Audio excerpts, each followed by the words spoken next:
नमस्कार, राज की बात देख रहे हैं आप। आपके साथ मैं हूं राज ठाकुर। राज की बात में हर बार की तरह एक खास शख्सियत हमारे साथ। ये वो शख्सियत जो राजनीतिक गलियारों में साइकिल पर भी घूमे और साथ ही साथ अमृतसर से लेकर अटारी तक मानव श्रृंखला को भी बनाया और कहा जाए कि वहीं से राजनीतिक रूप से मजबूत हुए, सुदृढ़ हुए। हमारे साथ है तरुण चुग। बहुत बहुत स्वागत है सर आपका। आप महासचिव है, राष्ट्रीय महासचिव बीजेपी के, और लगातार कुछ अहम प्रदेशों यूटी का प्रभार भी संभाल रहे हैं, तो कई जिम्मेदारियां आपके पास मौजूदा वक्त में। मैं इंटरव्यू की शुरुआत पहलगाम से ही करना चाहूँगा क्योंकि इस वक्त हर तरफ चर्चा का विषय वही, और आप शायद सबसे सही शख्स भी उस मसले पर जवाब लेने के लिए, क्योंकि आप प्रभारी जम्मू कश्मीर के। इस पूरे के पूरे मामले को सेंटर जिस तरीके से टेकअप कर रहा है वो तो लगातार हम देख भी पा रहे हैं, और हर कोई ये कह रहा है कि बहुत जल्द कुछ बड़ा होने वाला है। आपकी पहली प्रतिक्रिया मैं इस पर चाह रहा हूं क्योंकि बहुत भयावह ये घटना हुई। 26 निर्दोष निहत्थे भारत के नागरिकों की हत्या, निर्मम हत्या की गई है। ये घिनौना काम आईएसआई के मॉड्यूल के तहत हुआ है, वो बहुत दुर्भाग्यपूर्ण है। देश बहुत दुखद है, दुख में है। प्रधानमंत्री ने तीनों सेनाओं के प्रमुखों को बुलाकर कहा है, समय, स्थान और तरीका आप निकालिए, पूरा देश अपनी सेनाओं के साथ खड़ा है। ये समय है। हमने 26 मई 2014 के बाद जीरो टॉलरेंस ऑन टेररिज्म की पॉलिसी पर काम किया है जी, और विशेष रूप से 5 अगस्त 2019 के बाद आतंकवादियों की संख्या भी कम की है, आतंकवादियों की गिनती भी कम की है, आतंकवादियों की आयु भी कम की है और आतंक को भी कम किया है। एक ज़माना था जम्मू कश्मीर एक टेररिज्म कैपिटल के रूप में खड़ा हुआ था।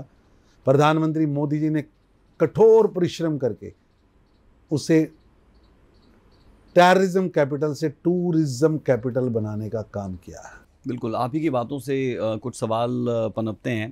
पहला ये कि जो टूरिज़्म वहाँ पर बढ़ा था और 7,000 करोड़ तक का टूरिज़्म वहाँ पर हो रहा था, जम्मू और कश्मीर दोनों को मिलाकर, अब उस पर कहीं ना कहीं एक तरह से अटैक जो था ये सिर्फ लोगों पर नहीं था, ये जम्मू कश्मीर के लोगों के पेट पर लात भी थी। उससे कैसे निपटेंगे? और जो लोगों के दिमाग में एक आतंक की परिभाषा अब गढ़ी जा रही है, आप कहें कि इसी तरीके की कुछ सोच के तहत ये सब कुछ किया गया कि आम आदमी को डरा दिया जाए, उससे कैसे निपटेंगे? ऐसा है कि पाकिस्तान पिछले 5 दशकों से छद्म युद्ध लड़ रहा है। एक ज़माना था कि उनकी घटनाओं का प्रतिकार नहीं होता था। प्रधानमंत्री मोदी जी ने स्पष्ट किया है, जो छेड़ेगा हम उसे छोड़ेंगे नहीं, चाहे वो उरी हो चाहे बालाकोट। हमने कठोरता से जवाब दिया है और ये वक्त है कि हमें अपनी एकता और एकजुटता को मजबूत करते हुए जो प्रधानमंत्री जी ने 6 निर्णय लिए हैं, वो 6 निर्णय पाकिस्तान पर कूटनीतिक हमला है और निश्चित रूप से आतंकी और आतंकियों के सरगना और पनाहगाह छोड़े नहीं जाएंगे। वो धरती के किसी भी कोने में चले जाएं, उन्हें बख्शा नहीं जाएगा। बिल्कुल। कहते हैं देश हित सबसे पहले, और बीजेपी का तो मोटो भी यही रहता है कि राष्ट्रवाद सबसे ज़रूरी, सबसे पहले। इस राष्ट्रवाद के तहत अगर हम देखते हैं, पिछली सरकारों से जब कंपैरिजन किया जाता है, उसका जिक्र आपने भी किया कि बहुत ज़्यादा कठोर नीतियां नहीं बनाई जाती थी, और हमेशा जो आर्मी पर्सनल्स हैं वो ये कहते हैं कि उन्हें बॉर्डर्स पर हिदायत होती थी कि आप 11 फायर से ज़्यादा नहीं कर सकते। बहुत अलग अलग चीज़ें थी। प्रधानमंत्री नरेंद्र मोदी के बनने के बाद ये बात तो हर तरफ है कि बहुत मजबूती देश को मिली, कम से कम डिफेंस फ्रंट पर तो हर कोई इस बात को मानता है, खुद आर्मी पर्सनल्स भी मानते हैं। लेकिन विपक्ष लगातार इसे लेकर घेरता है और इस मसले को लेकर भी बहुत अलग अलग बयान आए उसमें कांग्रेस के नेताओं के। हालांकि राहुल गांधी ने डैमेज कंट्रोल करने की कोशिश भी की कि पार्टी लाइन, और ऐसा है कि गोली तब भी चलती थी, गोली आज भी चलती है। पहले गोली चलती थी, कोई जवाब नहीं आता था। आज हमारी स्पष्ट नीति है कि हम पहले गोली नहीं चलाएंगे, हमारा सैनिक पहले गोली नहीं चलाएगा। अगर पाकिस्तान की ओर से गोली आएगी तो भारत चुप नहीं रहेगा, गोला जाएगा। रही बात कांग्रेस के नेताओं के बयान की, मन कुंठा से भरा हुआ है। अभी जो लोग शहीद हुए हैं उनके खून से मिट्टी लाल है, आंखें नम है, चिताएं जल रही हैं, ठंडी नहीं हुई। पूरे देश के मन में आक्रोश है, लेकिन कांग्रेस पार्टी के नेता पाकिस्तान मीडिया के चार्मिंग बॉय बनने के लिए, ब्लू आइड बॉय बनने के लिए, चार्मिंग स्टार बनने के लिए पाकिस्तान की मीडिया की भाषा बोल रहे हैं, आईएसआई की भाषा बोल रहे हैं। दुर्भाग्यपूर्ण है। जिस तरह कुछ नेताओं ने बहुत हल्के बयान देकर पाकिस्तान की मीडिया के लिए और आईएसआई के लिए मटेरियल दिया है, ये दुश्मन देश की मदद करने से कम नहीं है। आप प्रधानमंत्री का बिना सिर वाला फोटो चलाते हो, क्या कर रहे हो? भारत को डराना चाहते हो? सर तन से जुदा से भारत डर जाएगा? ये नरेंद्र मोदी का भारत है, ये नया भारत है, डरेगा नहीं, झुकेगा नहीं, सम्मान से स्वाभिमान से जीना जानता है। बिल्कुल, और उस पर वो बैकफुट पर भी आए और उस फोटो को उन्होंने डिलीट भी पर बाद में किया। मानसिकता क्या है? मानसिकता क्या है?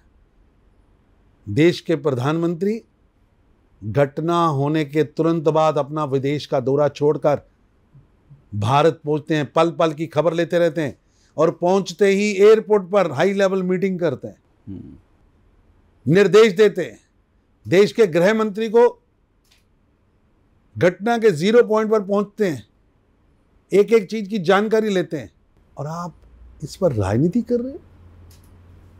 खुद सरकार ने ऑल पार्टी मीटिंग बुलाई थी, बिल्कुल स्पष्ट किया था, आप सब ने वादा किया था, देश की एकजुटता की बातें कही थी। राहुल गांधी और कांग्रेस मुस्लिम लीग की कठपुतली की तरह खेल रही है। ऐसे लग रहा है कि इंडी गठबंधन के नेता, चाहे तारिक कारा हो, चाहे सिद्धारमैया हो, चाहे सोच हो, चाहे अखिलेश हो, इनकी भाषा आईएसआई की भाषा है। किसकी मदद करना चाह रहे हैं? ऐसे लग रहा है कि आईएसआई इंडी गठबंधन का हिस्सा बन गया। मैं आपसे समझना चाह रहा हूं, क्योंकि आप इंचार्ज भी है जम्मू कश्मीर के, क्या जम्मू कश्मीर में अभी भी काम करना मुश्किल रहता है अगर पहले से कंपेयर करें? क्योंकि आपने पहले का भी एक ढांचा समझा होगा जब आप वहां पर काम करते हैं। मैं पिछले लगभग 15 साल से जम्मू कश्मीर जा रहा हूँ पार्टी के काम से। जी जी। वैसे तो जम्मू कश्मीर से हमारा 2 पीढ़ियों का हिस्सा है, लेकिन मैं पिछले 15 साल से जम्मू और कश्मीर दोनों जगह जा रहा हूँ। मैंने वहाँ देखा है कि आज जनता मोदी जी के विजन के साथ खड़ी हुई है। ये वही जम्मू कश्मीर था जहाँ 1986 के बाद कभी पोलिंग नहीं होती थी। बिल्कुल, लोग बायकाट करते थे। बायकाट की राजनीति से भारी पोलिंग की राजनीति तक का सफर मोदी जी ने तय कराया, और मोदी जी ने वहां पर विकास तो किया ही किया है, ऐतिहासिक विकास, लेकिन विश्वास भी जीता है। आप बीडीसी इलेक्शन लो, पंचायत इलेक्शन लो, डीडीसी इलेक्शन लो, विधानसभा इलेक्शन लो, लोकसभा इलेक्शन लो, लाइनों में खड़े होकर लोगों ने अपने नेता चुने हैं। इसमें सबसे ज़्यादा खलबली है तो वो परिवारवादी पार्टियों में खलबली मची है कि ये नए नेता, नई जनता कैसे सामने आ रही है। हम तो बायकाट की राजनीति करते थे, ये बायकाट की बार्स को तोड़कर लोकतंत्र के अंदर विश्वास जता रहे हैं, और लाइनों की कतार इतनी लंबी है कि जो वातावरण पाकिस्तान और छुटभइयों ने बनाया था, जनता उस वातावरण की दीवार को तोड़कर चुनाव योग के साथ अपना नेता चुनने के लिए निकली। मैं समझता हूँ ये प्रधानमंत्री मोदी की सबसे बड़ी विक्ट्री कि जहाँ 500 वोट, 1000 वोट पड़ते थे, आज लाखों लोग सड़कों पर निकलकर अपना नेता चुन रहे हैं। ये विश्वास देश के लोकतंत्र पर, देश के संविधान पर, देश के नेतृत्व पर जम्मू कश्मीर की जनता ने दिया है, और मेरे को गर्व है कि वहाँ पहली असेंबली बनी है देश की आज़ादी के बाद जी, जो नेहरू जी नहीं कर पाए, इंदिरा जी नहीं कर पाई, राजीव गांधी नहीं कर पाए, देश का कोई भी प्रधानमंत्री नहीं कर पाया। आज उस असेंबली में भारत के संविधान की शपथ ली है। पूज्य डॉक्टर भीमराव अंबेडकर के लिखे हुए संविधान को पकड़कर वहाँ का लेजिस्लेटिव दल चुनकर आया है, शपथ ली है। ये मैं समझता हूँ 140 करोड़ भारतीयों के लिए गर्व का दिन है। बिल्कुल, मैं अंबेडकर पर भी आऊँगा और संविधान पर भी, लेकिन उससे पहले पहलगाम से ही जुड़ा एक सवाल ले लेता हूँ, उसके बाद अगले क्वेश्चंस पर चलेंगे। सवाल ये कि जब कुछ सैंक्शंस लगाए गए पाकिस्तान पर, तो उस दौरान ये कहा गया कि जो पाकिस्तान के लोग यहाँ पर रह रहे हैं वो वापस पाकिस्तान जाएँ। पाकिस्तान की तरफ से भी रिटेलिएट किया गया, उनकी तरफ से भी लोग वापस भेजे जा रहे हैं। बहरहाल वो एक अलग विषय है। लेकिन अब सवाल यहाँ पर ये पनपा कि कुछ ऐसी महिलाएँ जिन्होंने पाकिस्तान में शादी की और वो यहाँ पर रह रही है, उनकी तादाद लाखों बताई जाती है कई रिपोर्ट्स के मुताबिक, हालांकि ऑफिशियल प्रॉपर डाटा अब नहीं है, लेकिन उनके बच्चे यहीं पर पैदा हो रहे हैं। ये कितना गंभीर विषय आप देखते हैं और उससे कैसे पार पाएगी बीजेपी? ऐसा कि हम सीएए का बिल लाए थे जी, और बिल पास हुआ। सीएए हमारी कमिटमेंट थी, उसमें हमने स्पष्ट कहा कि पाकिस्तान हो या बांग्लादेश, वहाँ जो अल्पसंख्यक हैं, यानी वहाँ रहने वाला हिंदू, सिख, बुद्धिस्ट, ईसाई, अगर वो भारत में नागरिकता मांगेगा और हम देंगे, और हमारा दरवाज़ा खुला है। बिल्कुल। लेकिन उस समय विरोध करने वाले दल जो इंडी गठबंधन के नेता हैं, उनसे मैं पूछना चाहता हूं कि बांग्लादेश से सबक नहीं सीखा आपने? पाकिस्तान से सबक नहीं सीखा आपने? या वोट बैंक की तुच्छ राजनीति के कारण आपको अफगानिस्तान, पाकिस्तान, बांग्लादेश में हो रहे हिंदुओं पर अत्याचार, अल्पसंख्यकों पर अत्याचार दिखते नहीं हैं, या आप देखना नहीं चाहते? माना कि देश के अंदर राहुल गांधी के माताजी ने 20 साल देश की नागरिकता नहीं ली थी। कारण क्या था? नागरिकता ना लेने का। वो प्रधानमंत्री आवास में रहती थी, सोती थी, लेकिन देश की नागरिक नहीं थी। 20 साल क्या मजबूरी थी कि श्रीमती सोनिया गांधी जी ने 20 साल बाद नागरिकता ली, पहले क्यों नहीं ली? इटली के चश्मे से भारत को देखेंगे तो इंडी गठबंधन के नेता, चाहे राहुल गांधी हों, चाहे अखिलेश हों, या लालू यादव का परिवार हो, या डीएमके हो, इनको समझ नहीं आ सकता। चश्मा इटली का उतारना पड़ेगा।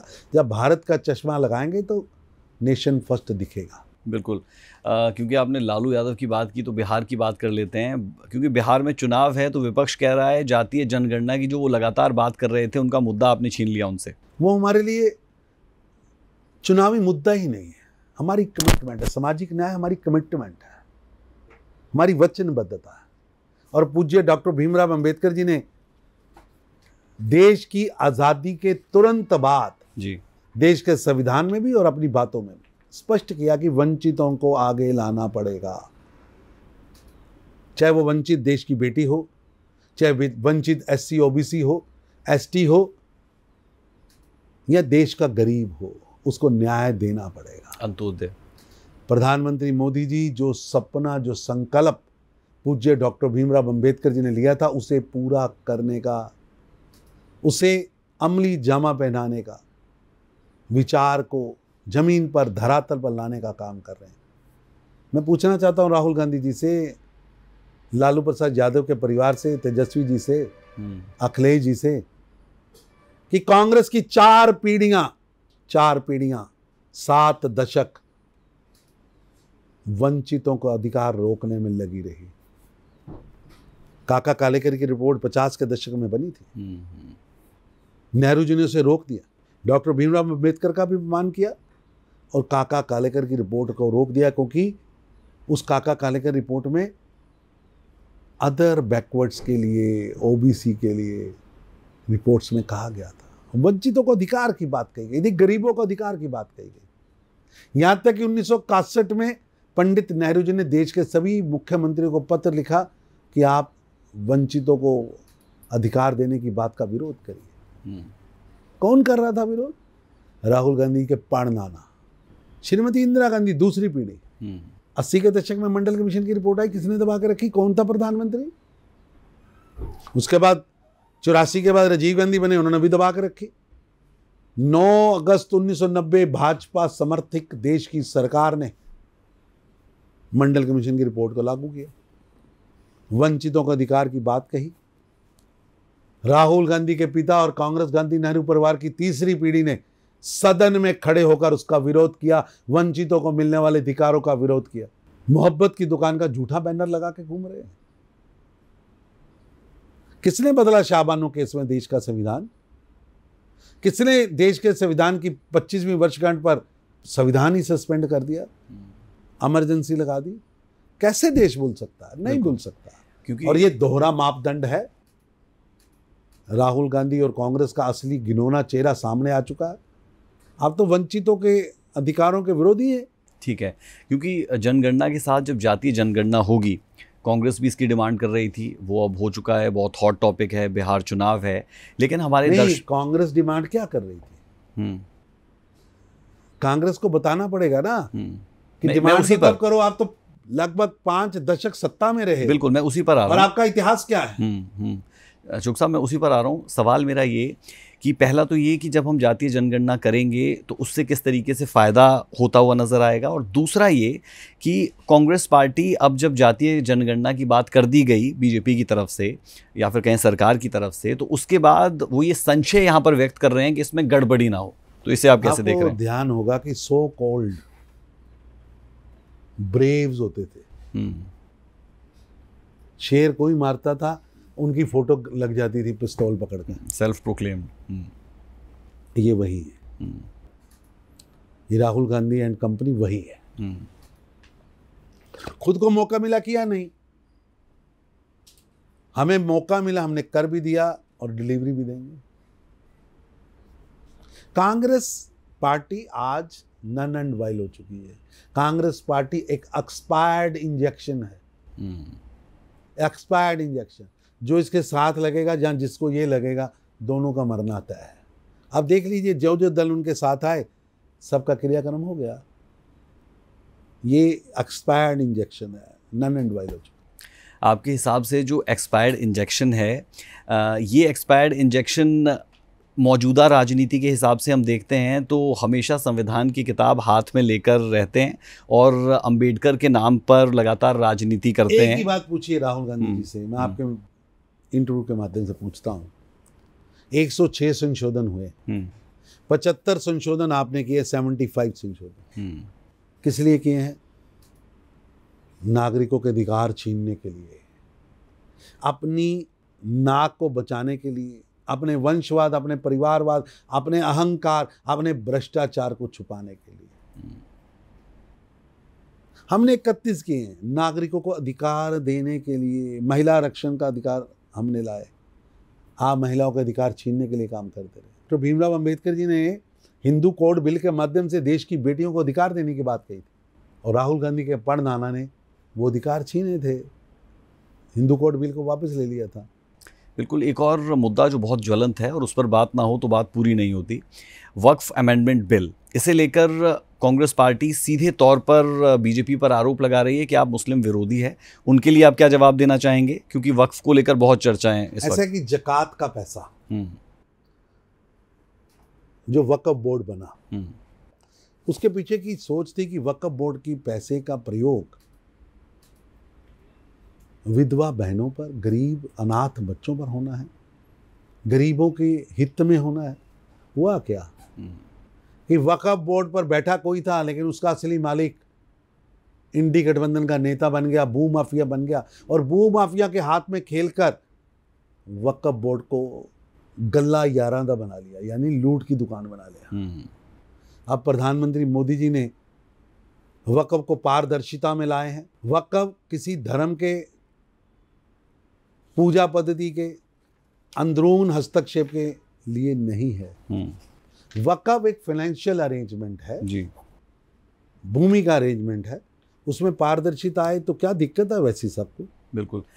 मैं दो चीज़ें आपसे समझना चाह रहा हूँ। पहली तो ये कि आप खुद पंजाब से आते हैं, तो अमृतसर और पंजाब आपके दिल के बहुत करीब है। वहाँ पर भी चुनाव होने हैं, वहाँ के लिए किस तरीके की स्ट्रैटेजी के साथ आप आगे बढ़ रहे हैं? और ये सवाल इसलिए बहुत इंपॉर्टेंट हो जाता है क्योंकि एक बॉर्डर स्टेट पंजाब है, और जब किसी बॉर्डर स्टेट की हम बात करते हैं तो वहाँ पर सिक्योरिटी, सेफ्टी, ये तमाम चीज़ें बहुत ज़रूरी है, और ऐसे में आम आदमी पार्टी की वहाँ पर सरकार है। तो इसलिए ये पूरी की पूरी पिक्चर गढ़ी जाती है आम आदमी पार्टी की तरफ से कि पंजाब में कभी भी कुछ किया नहीं जा सका, इसलिए ये तमाम चीज़ें हो रही। आम आदमी पार्टी केवल ढकोंसला कर रही है। पंजाब के अंदर लॉ एंड ऑर्डर पूरी तरह से फेल हो चुका है। पंजाब के अंदर रोज हत्याएं हो रही। पिछले कुछ महीनों में 16 ग्रेनेड पुलिस स्टेशंस पर मारे गए। एक ग्रेनेड मंदिर पर फेंका गया, एक ग्रेनेड भाजपा के नेता के घर पर फेंका गया। रंगदारी, गैंगजम पंजाब के अंदर आम आदमी पार्टी की देन है। आम आदमी पार्टी अपना अक्स खो बैठी है। आम आदमी पार्टी के पास बताने को कुछ नहीं है। दिल्ली से नकारे, हताश, निराश, कुंठित लोग अब पंजाब के अंदर बॉस बनकर बैठ गए। बीजेपी के पास क्या चेहरा है पंजाब में देने के लिए? क्योंकि जब आप 27 में चुनावों में जाएंगे तो एक चैलेंज आपके सामने ये भी रहेगा कि आपका ग्राउंड वर्क कितना है, और आप शायद बेहतर आदमी ये जवाब लेने के लिए। ऐसा है कि पंजाब इस समय इकोनॉमिक क्लचेस में फंस चुका है।